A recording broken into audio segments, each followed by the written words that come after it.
Allez, c'est parti. Bienvenue dans le premier épisode de Dans mon canapé, où je te raconte mon parcours d'entrepreneur et où je te donne des conseils que j'aurais aimé moi-même qu'on me donne quand je me suis lancé. C'est parti.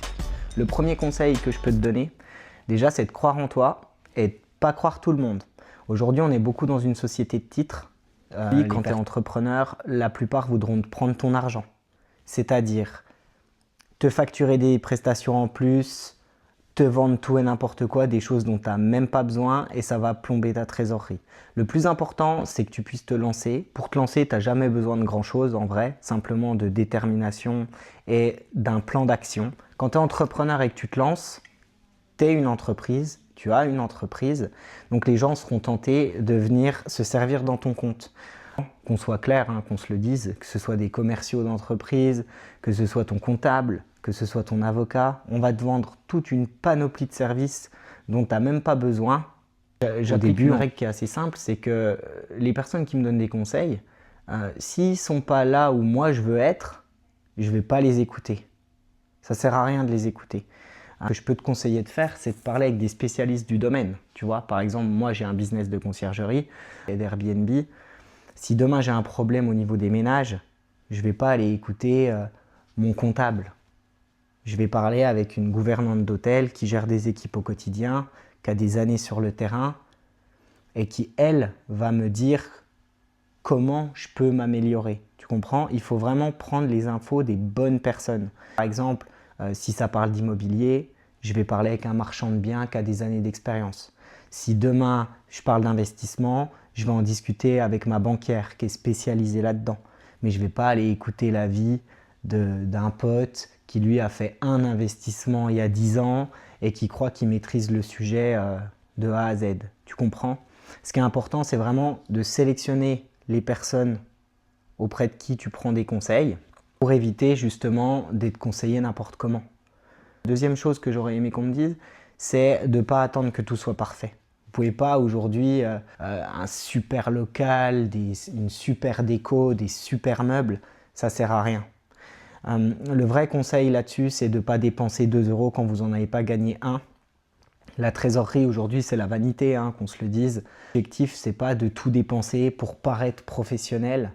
La réalité, c'est que beaucoup au début, par exemple, perdent du temps avec le site internet, le logo, sauf qu'en vrai, tout le monde s'en fout de ton logo. Les gens, ils ne te connaissent même pas. Là, tu es en train de regarder ma vidéo, est-ce que tu as vu mon logo? Non. Donc ça sert à rien de perdre du temps avec ça. Et on revient au conseil numéro 1, de faire attention à ce que vous disent les commerçants. Parce que pour te faire un logo et te faire un site internet, tout le monde va vouloir t'accompagner, tout le monde va vouloir te dire que tu en as besoin, alors que ce n'est pas la réalité. Au début, on te paye pour le service que tu offres, pour la valeur ajoutée que tu apportes. Et malheureusement, un beau site internet et un beau logo, ça n'apporte pas de valeur. Le plus important, c'est de passer à l'action. C'est déjà de tester son idée. On dit qu'une bonne idée, on doit pouvoir la faire en 48 heures. Moi, c'est ce que j'ai fait pour mon entreprise de conciergerie. En moins de 48 heures, elle était lancée. J'ai créé le site internet, j'ai fait ça propre, j'ai eu mes premiers appels et là, j'ai vu que ça mordait et là, par la suite, j'ai amélioré. Mais au début, tu n'as aucun intérêt. Il faut tester les idées, il ne faut pas avoir peur de tester. Vous pouvez faire un investissement immobilier. Moi, ce que je fais, c'est que je publie de fausses annonces sur le Bon Coin. Et je regarde si ça prend, je regarde si j'ai beaucoup de demandes, si le prix est cohérent par rapport à mon projet. J'essaye toutes ces choses-là. Rien ne t'empêche de tester.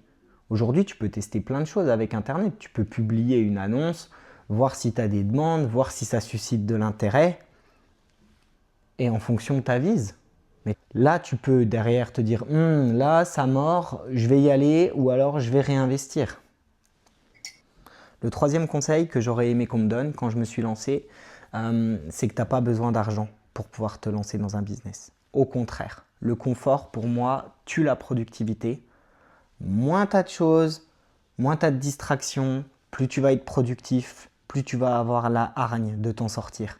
Aujourd'hui, c'est une force d'avoir cette rage-là, cette volonté de réussir. Quand on t'a tout mis dans les mains, tu n'as pas spécialement envie, tu es bien là où tu es. Aujourd'hui, la plupart des entrepreneurs qui performent et qui explosent tout, c'est souvent des personnes qui ont manqué aussi. Donc de transformer ça en une force. Le quatrième conseil que j'aurais aimé qu'on me donne, c'est de préserver ta trésorerie. Je sais que c'est très dur quand on part de rien, d'avoir de la trésorerie, de pouvoir commencer à accumuler un petit peu sur un compte. Souvent, on fonctionne en flux tendu et c'est le vrai piège parce qu'il suffit que demain, il y ait un ralentissement ou un retournement du marché et tu n'as plus rien. C'est vraiment de mettre de côté, même si tu réinvestis dans ton développement, dans de la publicité, de toujours garder une somme que tu vas venir coffrer. Parce que je prends souvent l'exemple des crêpes, donc c'est un exemple que j'ai inventé, où tu prends deux entrepreneurs. Il y en a un qui commence avec 10 000 € et l'autre il commence avec 0. Et les deux doivent vendre des crêpes. Leur passion c'est les crêpes, ils kiffent faire des crêpes. Le premier donc qui a les 10 000 €, il va aller à Carrefour, il va acheter du stock, il va acheter du Nutella, de la confiture, il va vraiment prendre plein d'options différentes et il va louer le meilleur emplacement pour vendre ses crêpes dans une grande foire. Niveau stratégie, il aura un uniforme, des employés qui vont l'aider à produire des crêpes, etc. Et il va vendre ses crêpes. Donc ça, il peut acheter tout de suite des stocks, il peut tout de suite diversifier son offre, tout de suite avoir les meilleurs emplacements. Et tout l'argent qu'il va faire, il va pouvoir le garder et le réinvestir dans son business. Et si tu pars de rien, c'est beaucoup plus compliqué. Tu vas aller à Carrefour, déjà tu as un tout petit budget, tu vas pouvoir acheter que du Nutella. Tu n'auras pas forcément le budget pour diversifier ton offre au début et aller acheter d'autres choses. Tu vas avoir du matériel d'occasion, tu vas réussir à trouver pas cher. Surtout, tu n'auras pas le bon stand parce qu'aujourd'hui, c'est payant d'aller faire tes crêpes sur un stand, il faut payer un ticket d'entrée. Donc, tu feras des petites foires, tu le feras dans la rue, etc. Donc, tu vas moins vendre, tu vas forcément moins développer, tu vas aller plus doucement. Et le vrai problème, c'est que si tu n'as pas du tout d'argent, eh ben, tu vas taper dans la caisse, tu vas manger tes crêpes, tu vas en manger une partie.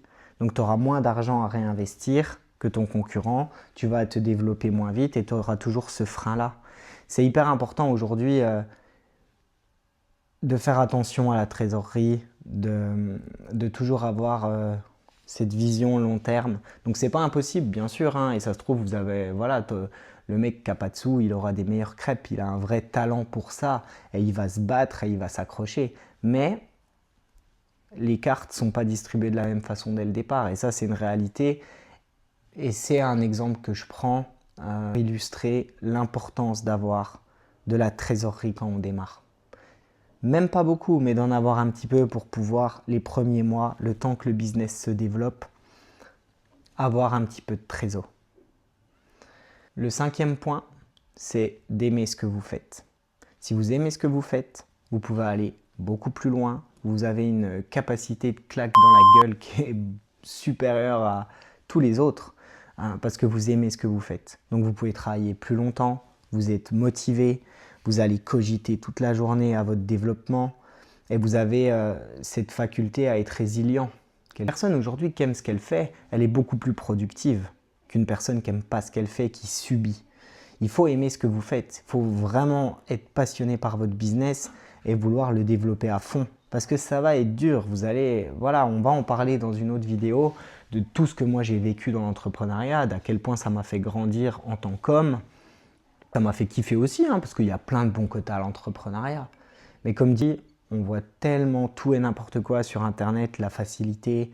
Ouais, ouvre tel business, tu seras blindé demain. Fais ça juste en bossant 4 heures par jour. C'est pas vrai, les gars. Audacieux, malin, stratège, c'est ça qui fait que vous allez développer votre business. Voilà, c'est la fin de la vidéo.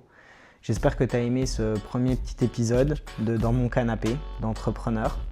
Et abonne-toi, comme ça tu seras au courant de la deuxième vidéo que je vais sortir. Il va y avoir plein de valeurs sur cette chaîne. On va parler business, on va parler réalité du terrain. Donc c'est cool. Merci d'avoir regardé et à plus.